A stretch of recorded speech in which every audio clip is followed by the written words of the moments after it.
E eu convido a todos a abrirmos a palavra de Deus. Me ajeitei aqui na cadeira, né? Para ficar mais fácil a leitura. Nós vamos abrir aqui a palavra de Deus no livro do profeta Abacuque. E hoje nós vamos aprender o propósito de Deus nas crises e a maneira como devemos nos dirigir ao Senhor nas horas de luta, de crises, nesta segunda oração feita pelo profeta Abacuque. Eu vou ler ali no capítulo 1, a partir do versículo 12, e eu vou ler até o versículo 1 do capítulo 2. Então, Abacuque 1, 12, até o capítulo 2, 1.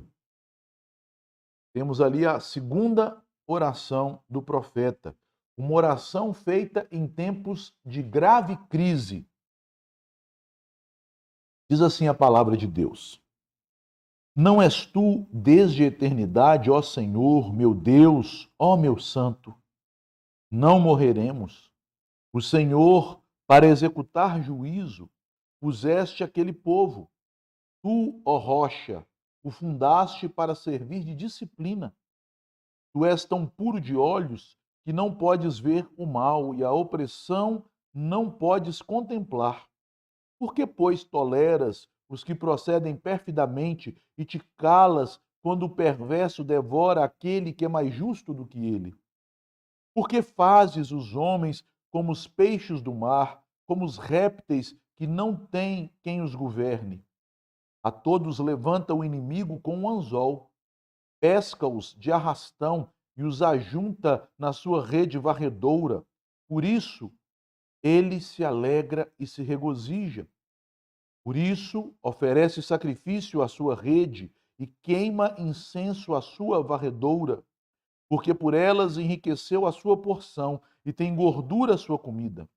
Acaso continuará, por isso, esvaziando a sua rede e matando sem piedade os povos?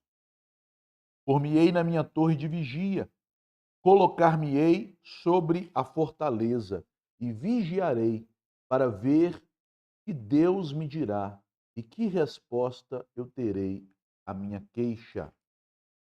Queridos irmãos, quando nós observamos o contexto que nós vivemos, na nossa cultura, podemos dizer ocidental, no nosso mundo ocidental, contexto que é vivido não só no Brasil, mas nos Estados Unidos, nos países da América Latina, na Europa, nós percebemos que estes países que tiveram uma organização, uma história baseada nas igrejas cristãs, no advento do cristianismo, primeiramente na Europa e depois se espalhando para as Américas, estes países, eles lançaram fora os seus antigos fundamentos, fundamentos da vida religiosa, da vida espiritual e moral, fundamentos da organização da sociedade. Nós olhamos primeiramente para as próprias igrejas, para as igrejas evangélicas na Europa, nos Estados Unidos, no Brasil. Nós percebemos, meus irmãos, que as igrejas cristãs estão cada vez mais se distanciando das sãs doutrinas, se afastando de guardar os mandamentos de Deus. Quando olhamos para o mundo secular, que outrora foi grandemente influenciado pela igreja, que era de fato sal e luz em outras épocas, o mundo secular já tem cada vez mais se tornado avesso ao evangelho, totalmente antagonista em relação a Deus e aos princípios bíblicos. Meus irmãos queridos, observem, os sistemas de governo, os sistemas políticos, a educação que é ensinada em nossas escolas, são todas elas cada vez mais hostis à palavra de Deus, à verdade. Há tolerância para com todo tipo de imoralidade, para com todo tipo de mentira, mas há uma grande intolerância para com a palavra de Deus, para com a verdade de Deus.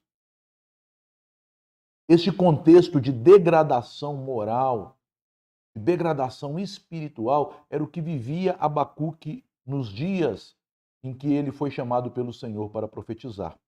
Não sabemos exatamente na época de qual rei ele profetizou, mas deve ter sido num período após a grande corrupção experimentada em Judá no reinado do rei chamado Manassés, que foi um dos mais corruptos reis que ocupou o trono de Davi em Jerusalém. Embora Manassés depois tenha se convertido, as chagas e as consequências do pecado e da imoralidade, do desvio de Manassés, foram coisas que penetraram profundamente na vida do povo de Judá, do povo de Jerusalém. Então, Abacuque, ele lamentava com o Senhor em relação à degradação da igreja. Esta é a motivação que o leva a fazer a primeira oração no capítulo 1, nos versículos 1 a 4. Ali ele eleva a sua voz ao Senhor, falando da corrupção que havia no meio do povo de Deus. Porque, meus irmãos, Abacuque clamava por avivamento, por transformação do coração do povo de Deus, por conversão verdadeira, a fim de que o povo de Deus se tornasse um povo piedoso, um povo temente, um povo santo. Ele diz: Senhor, até quando, versículo 2, eu gritarei e clamarei violência, e tu não salvarás? Veja, este era o desejo de Abacuque, que Deus redimisse, que Deus salvasse, que Deus manifestasse a graça de maneira poderosa sobre o seu povo, porque havia no meio do povo de Deus cada vez mais a prevalecência, o domínio do joio sobre o trigo. Aqueles que ele chama de perversos. O perverso cerca o justo. E aqui no verso 4, o perverso diz respeito às pessoas que faziam parte da igreja visível do Antigo Testamento, do povo de Israel, do povo de Judá, mas que comportavam-se como ímpios e perseguiam os fiéis. Abacuque então está pedindo: Senhor, restaura a tua igreja, restaura o teu povo. Mas, meus irmãos, diante desta oração de Abacuque, ele ouve uma resposta extremamente diferente daquilo que ele aguardava. Deus não diz a Abacuque que haveria de restaurar. A resposta do Senhor, a partir do versículo 5 até o versículo 11, é de que Deus iria disciplinar com grande severidade o seu povo, devido aos seus pecados. E ele levantaria os caldeus, o povo da Babilônia, conforme está no verso 6. Pois eis que suscito os caldeus, nação amarga e impetuosa. Deus levantaria a nação da Babilônia para ser uma vara de correção, a fim de que a disciplina de Deus caísse sobre Judá, caísse sobre Jerusalém. Abacuque então fica mais perplexo. E este era o sentimento que ele deveria ter, de ficar assustado, conforme está no verso 5. Vede entre as nações, olhai, maravilhai-vos e desvanecei. Então, maravilhar aqui significa ficar assustado, ficar de boca aberta, espantado. Abacuque ficaria espantado com o juízo e com o plano que Deus tinha para o seu povo, que não era de trazer um avivamento imediato, que não era de trazer salvação por meio de uma obra poderosa do Espírito Santo, mas sim trazer juízo através de uma nação impiedosa, de uma nação terrível, que eram os caldeus. Então Abacuque orou outra vez. E aqui nos versículos 12 a 17, que acabamos de ler, nós temos a oração de Abacuque, e no versículo 1 do capítulo 2, nós temos a reação de Abacuque após a sua oração. Abacuque nos ensina, meus irmãos, que em tempos de crise, em tempos que as coisas estão difíceis e que, quando olhamos para o futuro, parece que elas não vão melhorar, mas que temos a impressão que o futuro nos reserva dias ainda mais difíceis, nós não podemos desfalecer. É neste momento que os servos de Deus devem exercitar sua fé no Senhor e se colocarem em prontidão, em maior constância e insistência na vida de oração. E Abacuque mesmo recebendo a palavra de Deus, o oráculo, que é a profecia, que é falada na primeira pessoa, é o próprio Deus falando, mesmo ele recebendo um oráculo, uma palavra de Deus tão difícil, de que Deus traria juízo disciplinar sobre o seu povo, e ainda vivendo naquela circunstância difícil de um povo rebelde, de um povo endurecido pelo pecado, ele não abre mão de orar.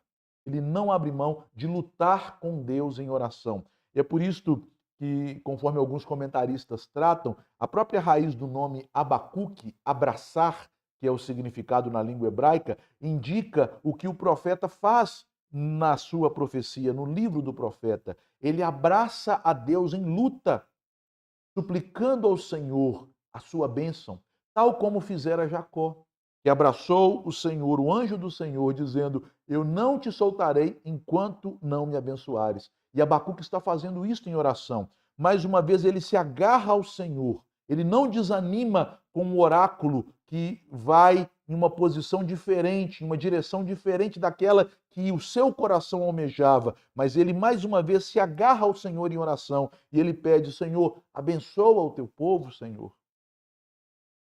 Vejamos, meus irmãos, algumas verdades que nós podemos aprender com esta oração de Abacuque, com esta segunda oração de Abacuque feita em tempos de crise.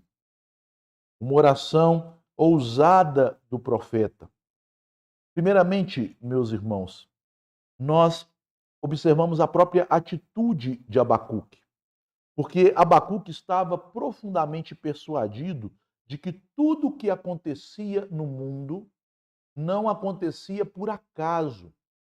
Não eram situações que estavam desgovernadas ou sem controle, mas que num trono nos céus, governando sobre todas as coisas, está sentado o Deus soberano.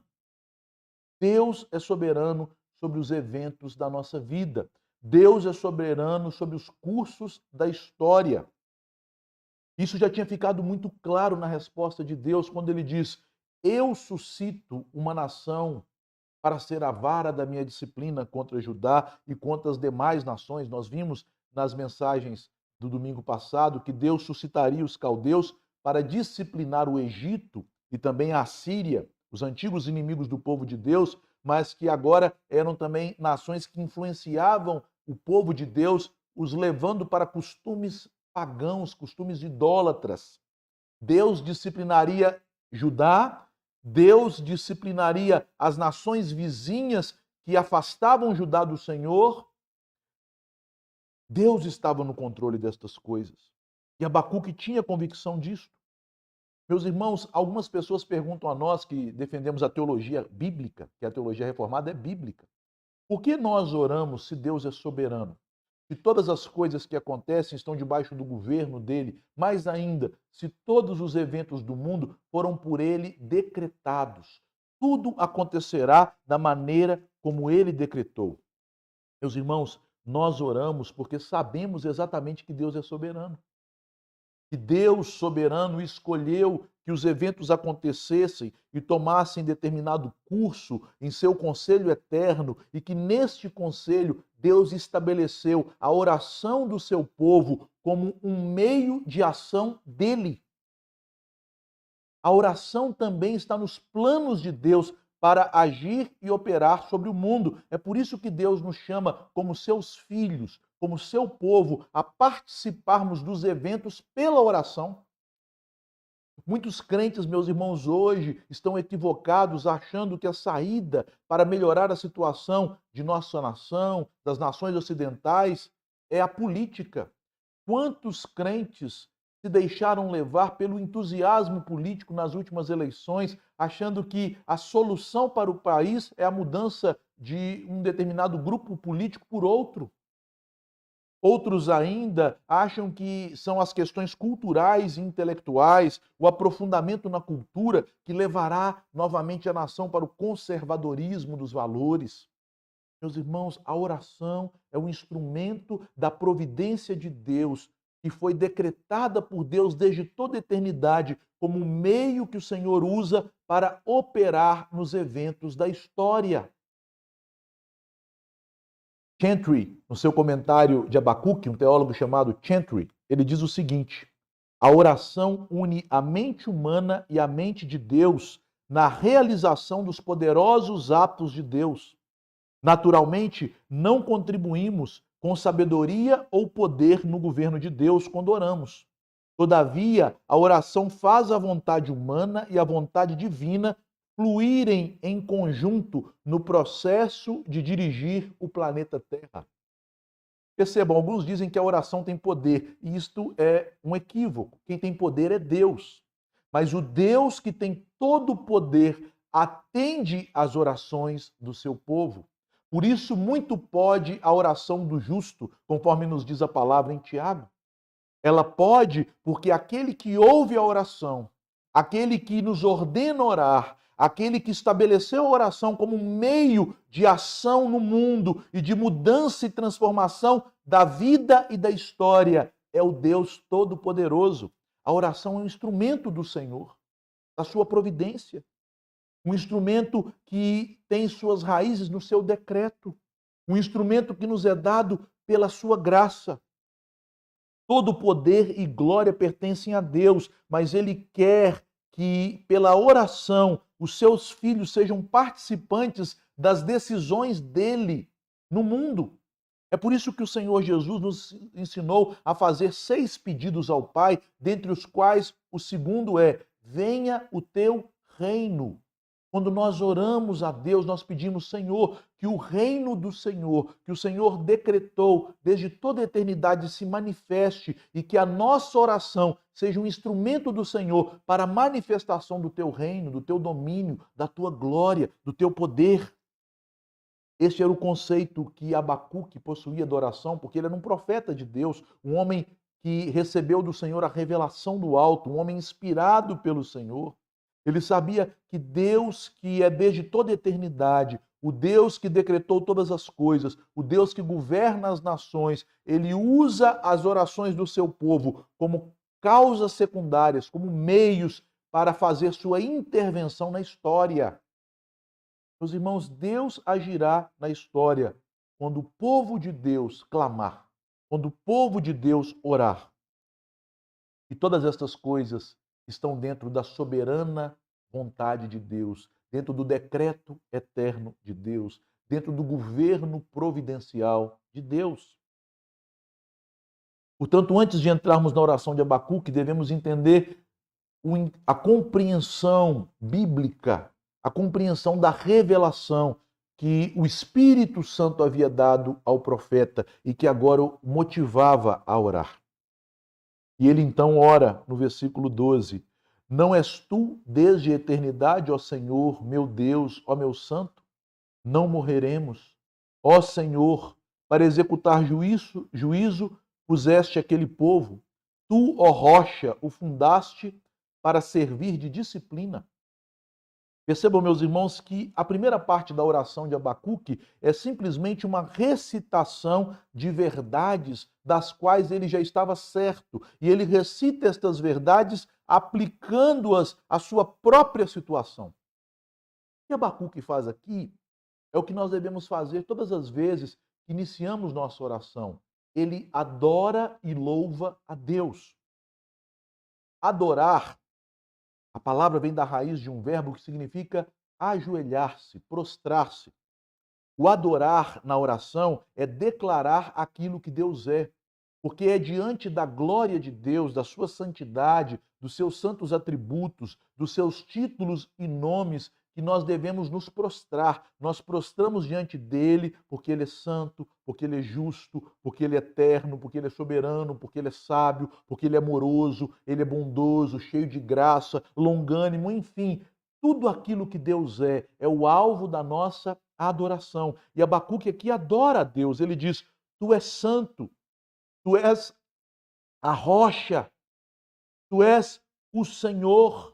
Tu és aquele que é desde a eternidade. Percebam, ele vai enumerando atributos de Deus, o Deus eterno, o Deus soberano que é Senhor, o Deus santo, o Deus que é a rocha, que é fiel, que é imutável em seus propósitos. Abacuque, ele adora Deus para fortalecer o seu coração diante dos pedidos que ele fará a seguir. Pedidos, meus irmãos, extremamente difíceis, conforme nós vamos ver mais adiante. Mas ele fortalece o seu coração na fé, na convicção de quem é o Deus a quem ele servia. Ele tinha que estar certo a quem ele pediria, para também o seu coração não se desviar para a incredulidade ou então para o desânimo. Abacuque, ele fala com Deus com grande afeto, demonstrando, não dizendo aqui de forma clara, mas demonstrando de forma aqui tácita, não explícita, o seu amor e seu relacionamento de grande comunhão, de grande ternura com Deus, porque ele se refere a Deus como o Deus, o meu santo. Veja, comunhão. Meus irmãos, Abacuque primeiramente recua a sua mente para lembrar que Deus é desde toda a eternidade. E aqui ele está rememorando o conselho de Deus, aquilo que na teologia nós chamamos de o decreto de Deus. Conforme encontramos em Efésios no capítulo 1, no verso 10, que Deus faz todas as coisas segundo o beneplácito da sua vontade. Tudo o que acontece foi escrito no livro de Deus. Tudo foi por ele escrito e determinado, como ora Davi no Salmo 139. Todos os meus dias foram escritos nos teus livros, no teu livro.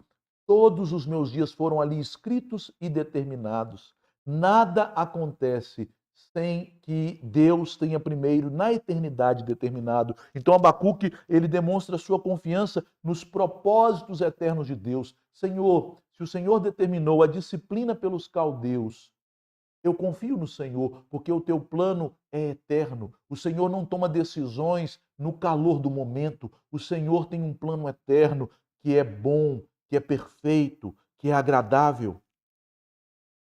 A eternidade é o fundamento onde repousa o plano do Senhor. E ele é o Senhor. Então ele alia o decreto ao fato de Deus ser o Senhor. Nós sabemos, meus irmãos, que esta palavra traduzida aqui por Senhor, quando é escrita toda em maiúscula, em caixa alta, é o nome de Deus, Yahvé, o Deus da aliança. Abacuque está se lembrando, embora os teus planos sejam eternos e, portanto, imutáveis, tu és o Deus da aliança, o Deus que nos redimiu, o Deus que nos salvou, nos tirando do Egito, com mão forte e poderosa, nos introduzindo nesta terra. Tu és o Deus que fez as promessas a Abraão, a Isaque e Jacó. Por isso o Senhor é o meu Deus, o meu santo. Abacuque então volta-se para a santidade de Deus. O Senhor é o meu santo.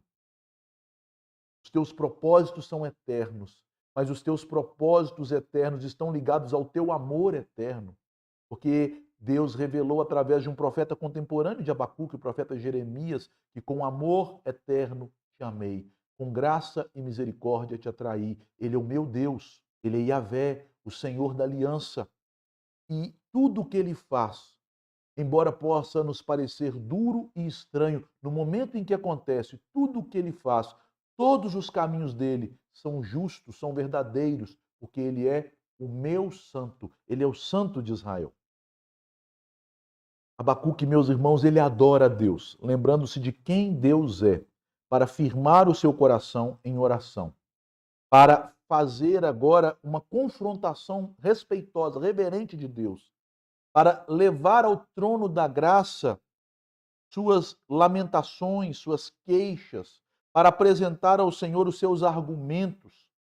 Mas ele faz primeiramente esta adoração e este louvor ao Senhor para que esses argumentos não fossem levados pela irreverência, pela incredulidade ou por qualquer pecado. Ele parte da certeza de que o plano de Deus é eterno porque ele decretou todas as coisas, que Deus tem uma aliança e um compromisso com o seu povo, porque ele é o Senhor da aliança e que este Deus em seus caminhos é santo. Por isso ele conclui e afirma: não morreremos. Nós não vamos morrer. O Senhor pode até nos disciplinar, mas um pai, por mais severo que seja na correção de um filho, um pai que ama um filho, um pai que é santo e bom, não destrói o seu filho. Não morreremos. A tua vara é vara de amor. Não morreremos. Vejam a importância, meus irmãos, do louvor e da adoração para uma oração em tempos de crise, para oração em qualquer circunstância, mas especialmente em tempos de crise. Não foi assim que fez o salmista Asaf, no Salmo 73? Que quando meditava sobre a sorte boa dos ímpios e o destino muitas vezes difícil dos justos, ele, antes de empreender esta meditação, ele primeiramente declarou sua fé, conforme encontramos no Salmo 73, no verso 1, com efeito, Deus é bom para com Israel. Deus é bom. E aí, então, ele trata da questão da sorte dos ímpios e das lutas que passa o justo. O mesmo faz aqui Abacuque. Ele começa sua oração recitando as verdades que ele já sabia, adorando ao Senhor para firmar seu coração nos pedidos que ele faria. Agora percebam que ele passa também a lutar com o Senhor em oração. Na oração ele confronta a Deus e nós temos aqui nesta oração o que nós podemos chamar de uma teodiceia ao avesso. O que é isso? Eu vou explicar. A teodiceia é a parte da teologia, principalmente da doutrina de Deus, quando nós estudamos a providência e o decreto de Deus, é a parte da teologia que busca argumentos que apresentem e justifiquem o porquê há maldade no mundo, mesmo Deus sendo bom, perfeito e santo. Então, a teodiceia, teos quer dizer Deus, a palavra diceia vem de diké, que quer dizer justiça, é a parte da teologia que demonstra que podemos crer em um Deus bom, apesar de haver maldade no mundo que ele criou. Isso é a teodiceia. Geralmente a teodiceia ela é elaborada pelos teólogos a partir do estudo bíblico para justificar o mal no mundo e a bondade de Deus para os ímpios e para os crentes que estão passando por momentos difíceis, não é assim? Então, uma pessoa tem um acidente na sua vida, perde um ente querido, e aí nós fazemos da nossa forma simples, mesmo que não saibamos como teólogos o que é uma teodiceia, nós fazemos nossa teodiceia, nós passamos a explicar, olha, isso foi a vontade de Deus, Deus sabe o melhor para cada um de nós, Deus usa o mal para o bem, isso é teodiceia. Geralmente nós usamos, então, argumentos que não explicam, que não nos dão a descoberta, a revelação do mistério do mal, mas que confortam o coração das pessoas que têm que enfrentar a maldade de um mundo criado por um Deus bom. Mas por que Abacuque aqui faz uma teodiceia ao avesso? Percebam que ele está argumentando sobre a questão do mal no mundo em relação a um Deus bom, criador, para o próprio Deus e não para homens. É como se ele fizesse uma teodiceia para Deus, dizendo: Deus, se o Senhor é bom, não pode ter mal desta sorte. Se o Senhor é santo, o Senhor não pode contemplar a maldade. Se o Senhor é justo, o Senhor não pode permitir a opressão.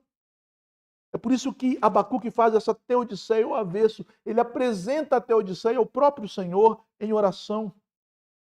Ele começa essa teodiceia já no capítulo 1, no verso 12, na abertura da sua oração, quando dos vários atributos de Deus, ele destaca a santidade de Deus. Tu és o meu santo.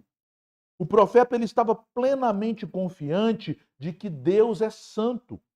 E com base nesse alicerce, ele vai formular as suas indagações. No versículo 13, perceba que as indagações do profeta estão fundamentadas na santidade de Deus. Se Deus é santo, se ele é tão puro de olhos que não podes ver o mal, se ele é tão santo que não pode se ligar à opressão, não pode contemplar a opressão, por quê? Mais um porquê. O primeiro porquê de Abacuque está no versículo 3, na sua primeira oração. Por que me mostras a iniquidade e me fazes ver a opressão? Então, o primeiro porquê está relacionado a ele, o profeta, como um homem piedoso, ter que viver em uma geração de servos de Deus que toleravam a perversidade. Ele fala: por que eu, como um profeta piedoso, tenho que ver o mal? Agora, o porquê de Abacuque é ainda mais eloquente. Tendo em vista que, se para ele, como piedoso, o mal era algo tão incômodo, meus irmãos, imagine para Deus. Se eu, Abacuque, um homem que temo ao Senhor, não suporto a maldade da igreja em minha geração. Por que o Senhor suporta isto? O Senhor que é santo. O Senhor que é santo, santo, santo, diante do qual os próprios seres celestiais, os serafins, encobrem o rosto porque não podem contemplar a tua santidade. Um Deus tão santo que até o santo profeta Isaías, ao contemplar a tua santidade, disse que ele iria morrer porque os seus olhos viram um Deus vivo, porque ele era um homem de lábios impuros e habitava no meio de uma geração de impuros lábios. Percebam que o porquê agora é muito mais profundo. Por que o piedoso vê o mal? Agora ele pergunta, por que o Deus Santo tolera ver o mal? Ele que tem poder para mudar todas estas circunstâncias. Meus irmãos, Deus pode tirar o Covid da nossa terra em um piscar de olhos. Por que ele não tira? Deus pode curar todas as pessoas que estão agora em um leito de hospital instantaneamente. Por que ele não cura? Deus pode demover do governo todos os ditadores e tiranos, todos os juízes iníquos, todos os magistrados corruptos em um só instante. Por que ele tolera estas coisas? É o que diz Abacuque. Por que, pois, toleras os que procedem perfidamente e te calas quando o perverso devora aquele que é mais justo do que ele? Abacuque demonstra que este Deus, que é desde a eternidade, que é soberano e que é ao mesmo tempo santo, ele está contemplando, tolerando, e estas palavras poderiam ser traduzidas pelo termo aprovar.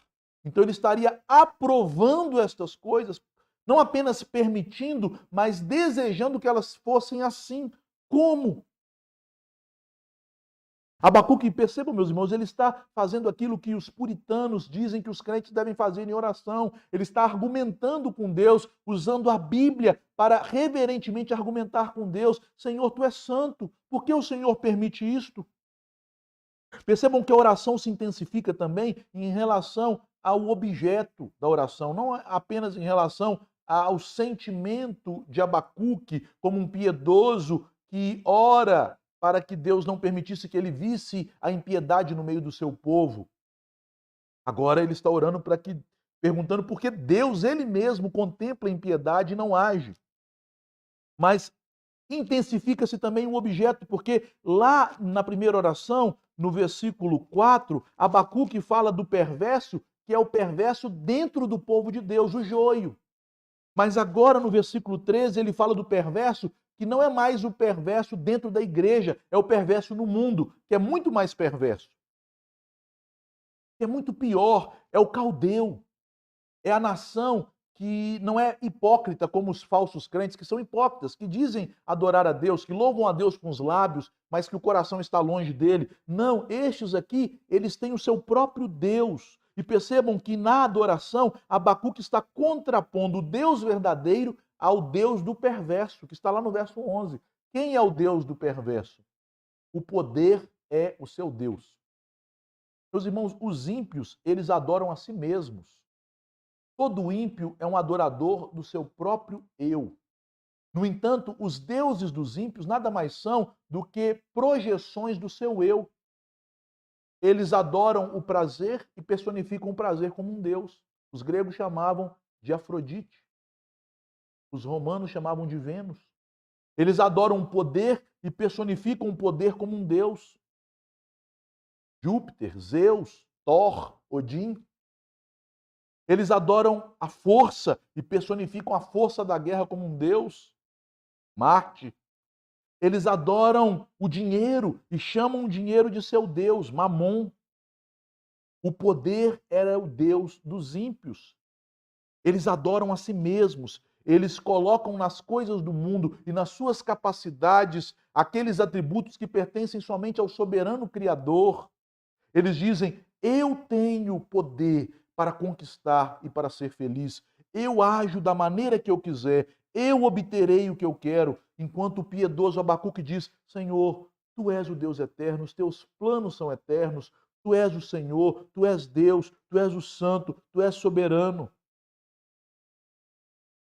Mas, Senhor, sendo o Senhor tudo isto, sabendo que os ímpios adoram ídolos, adoram apenas suas forças, o seu poder, suas capacidades, como o Senhor tolera o perverso ímpio, que é pior do que o perverso hipócrita no meio do teu povo? Se eu, sendo crente, não estou tolerando a iniquidade na tua igreja praticada pelos hipócritas, como o Senhor, sendo o santo, tolera o ímpio, praticando toda sorte de maldade no teu reino, no mundo que o Senhor criou? Abacuque, meus irmãos, está de alguma maneira confrontando o Senhor em oração, dizendo: Senhor, na tua lei, em Levítico 5:11, está escrito que aquele que vê o pecado e guarda silêncio é participante da culpa do pecado. Mas eu sei, ó Deus, que o Senhor não peca, porque o Senhor é santo. Por que então o Senhor contempla, o Senhor vê o mal e permite que o mal ocorra? Porque o Senhor permite que em minha geração, diz Abacuque, é como se ele estivesse exclamando isto, homens como Daniel, como Sadraque, Mesaque, Abidnego, Ezequiel, homens santos, sejam arrastados pelo perverso e feitos escravos. Como o Senhor permite que um homem como Jeremias lamente e chore diante do Senhor, e o Senhor diz a ele: não interceda mais, eu não vou salvar o povo. Meus irmãos, Abacuque estava perplexo, porque ele via que um grande holocausto aconteceria em sua nação. Nós achamos que os judeus receberam o holocausto apenas na Segunda Guerra Mundial, quando eles foram massacrados pelas forças do nazismo, de Adolf Hitler. Mas os judeus, eles receberam um holocausto primeiramente no Egito, depois dos assírios, e eles estavam prestes a receber um terceiro holocausto pelas mãos da Babilônia, mais tarde por Roma, pela Grécia e, por fim, por Hitler. Um grande holocausto, a nação seria praticamente exterminada. Muitos morreriam, conforme descreve Jeremias em Lamentações, nos seus 5 capítulos. Vejam, meus irmãos, como estas pessoas eram cruéis. Versículo 14. Por que, Senhor, fazes o homem como os peixes do mar? Esta é a referência à maneira como os babilônios tratavam os seus prisioneiros de guerra. Eles, meus irmãos, quando capturavam as pessoas, eles deixavam as pessoas nuas para humilhá-las, lançavam sobre elas redes para arrastá-las, puxando com redes. Alguns, eles enfiavam anzóis no seu nariz e os puxavam com anzóis a pé até Babilônia durante sua jornada para que não fugissem.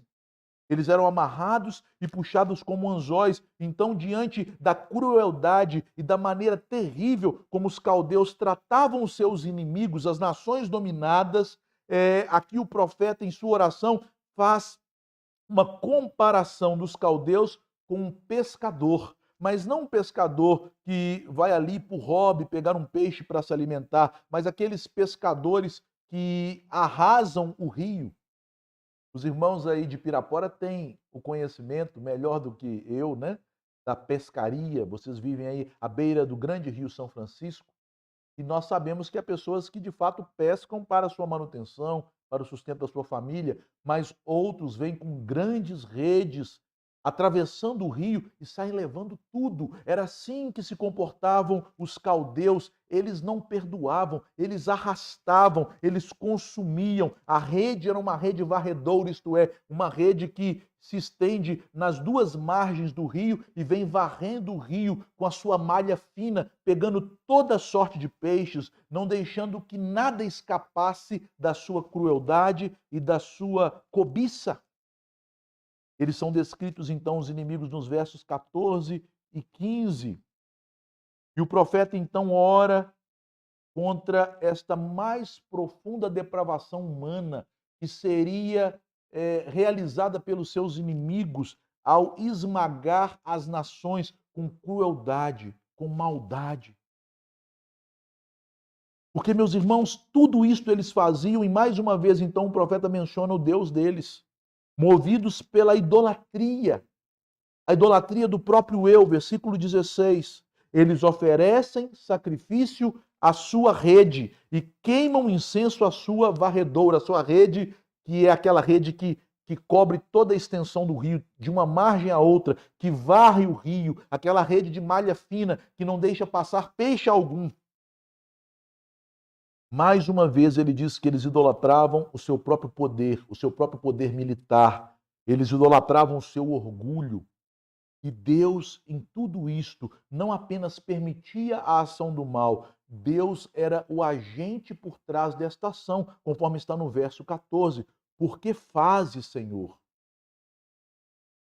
O verbo fazer aqui se direciona a um sujeito que é Deus. O Senhor fazia isso através dos caldeus. O Senhor permitia isso. Como o Senhor, sendo santo, age com disciplina através de um povo tão perverso, de um povo tão mau. Como o Senhor, sendo santo, traz juízo sobre a terra com um vírus tão implacável, com um vírus que tem trazido tanta mazela, que tem permitido a homens maus que governam os povos, ao invés de cuidar da saúde do povo, usar esta situação para aumentarem o seu poder, para oprimirem o povo, para tirar os direitos fundamentais das nações, para fecharem os templos. Por que o Senhor permite estas coisas? Versículo 17: acaso continuará por isso esvaziando a sua rede e matando sem piedade os povos? Parece que ele se refere ao próprio Deus, né? Acaso o Senhor permitirá que eles farão isso? Percebam, meus irmãos, que Abacuque está aqui numa linha tênue. Se ele fosse um pouquinho mais adiante, ele pecaria com os lábios. Ele não acusa o Senhor de pecado, mas ele fica aqui andando na corda bamba, andando no limiar, na fronteira, sabendo que Deus não pode fazer o mal, mas ao mesmo tempo perplexo, assustado por perceber que Deus usa o mal para os seus propósitos. Ele está plenamente ciente de que esta oração dele é extremamente ousada, que a sua argumentação é uma argumentação que beirava o limite do atrevimento. Ele não chega, meus irmãos, a pecar, porque Abacuque não acusa a Deus propriamente de pecado. Entretanto, ele argumentava que os meios escolhidos pelo Senhor para castigar Judá aparentemente eram incoerentes com a santidade de Deus, com a bondade de Deus, com a aliança, porque ele é a rocha. Ele é a rocha, isto é, ele é o Deus fiel à sua aliança. Ele prometeu a Abraão um povo e ele fez uma aliança eterna de que, através daquele povo, ele enviaria o descendente de Abraão, pelo qual seriam abençoadas todas as famílias da terra. Mas agora, na disciplina dele, o Senhor parece desviar destes propósitos fiéis. Ele que é a rocha. Mas Abacuque sabia, meus irmãos, que esta ousadia não o levaria à incredulidade, mas que esta ousadia haveria de abençoá-lo com uma nova resposta de Deus, trazendo maior entendimento, maior esclarecimento e trazendo paz ao coração do profeta. O profeta, no versículo 2, mostra a atitude dele diante daquela oração ousada. Ele se coloca agora na defensiva, como um soldado, uma sentinela. Ele diz: por-me-ei na minha torre de vigia. Aqui é uma linguagem militar. A torre de vigia é a torre que ficava na parte mais alta das muralhas de uma cidade, na qual a sentinela, como um atalaia, observava o horizonte para, em vindo os inimigos, dar o sinal. Ele diz: ficarei na torre de vigia, colocar-me-ei sobre a fortaleza, e agora eu vigiarei.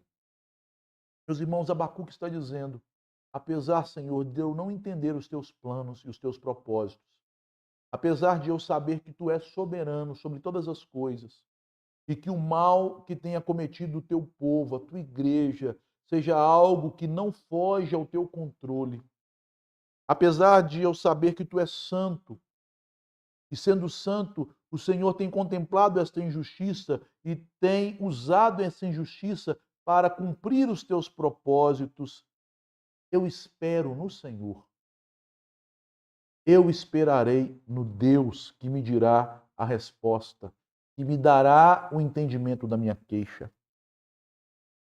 A oração de Abacuque, então, meus irmãos, é uma oração que se coloca diante do trono celestial para esperar a resposta do Senhor.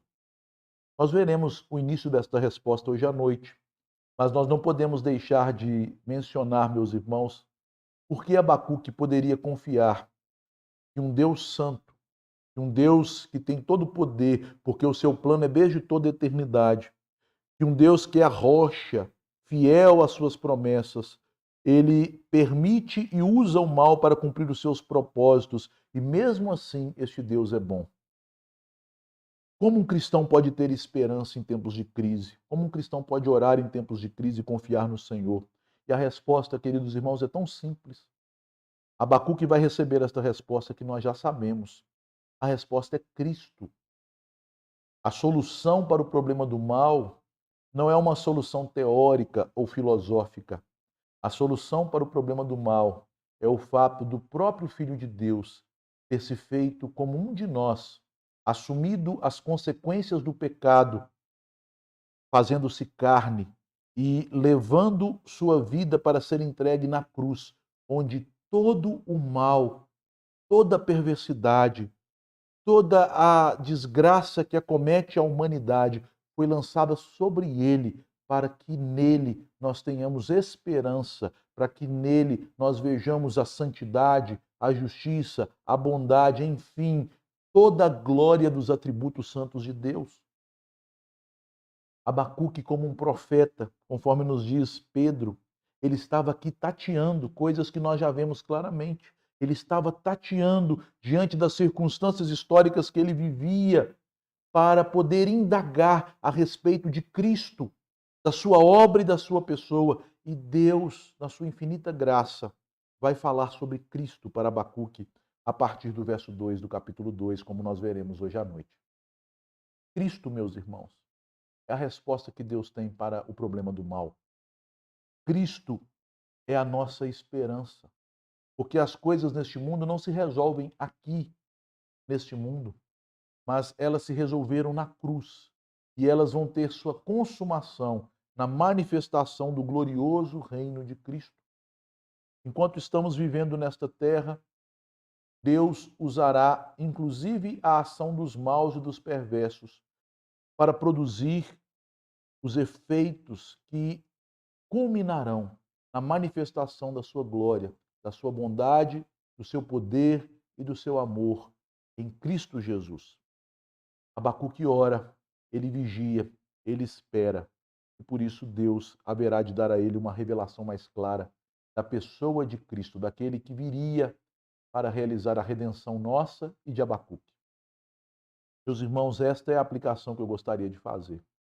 Que nós usemos estes dias em que Deus nos afastou de toda forma de distrações e entretenimento para buscarmos um relacionamento mais estreito com Jesus. Nosso coração venha arder de amor por Ele. Nosso coração venha compreender a grandeza da sua graça e do seu amor por nós. Porque longe do amor de Deus em Cristo, nós ficaremos incrédulos, nós ficaremos desanimados diante daquilo que estamos passando. Deus nos abençoe e que Deus nos leve à mesma atitude de oração que o Espírito Santo levou o santo profeta Abacuque.